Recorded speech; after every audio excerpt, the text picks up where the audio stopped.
Bukuritë natyrore të liçenit të Shkodrës po tërheqin një numër në rritje vizitorësh vendas dhe huaj. Përveç shëtitjeve përgjatë bregut, turistët po zgjedhin gjithnjë dhe më shumë ta eksplorojnë liçenin përmes sporteve ujore me mjete jo motorike, që po kthehen në një nga atraksionet kryesore të sezonit turistik. Vim nga India dhe liçeni i Shkodrës është një nga destinacionet kryesore të vizitës sonë në Shqipëri. Na ka pëlqyer shumë natyra dhe freskia që ofron liçeni. Tani duam ta eksplorojmë edhe më nga afër, duke shëtitur me bicikleta uji dhe kanoe.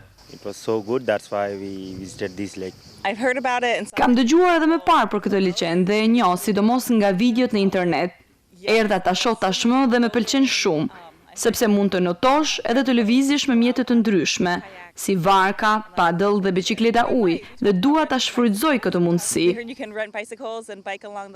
Interesi në rritje për sportet ujore në liçen vlerësohet pozitivisht edhe nga aktivistë të mbrojtjes së mjedisit. Sipas tyre, përdorimi i mjeteve jo motorike ndihmon në ruajtjen e ekosistemit, duke shmangur ndotjen, zhurmën edhe efekte të tjera që dëmtojnë habitatet natyrore. Tu duhet theksoj që mjetet motorike me fuqi të lartë dhe shpejtësi të lartë është ndaluar rrepsisht në një zonë të mbrojtur, pasi sjellin shqetësim për shpendet. Prandaj edhe liçeni i Shkodrës është edhe zonë e mbrojtur.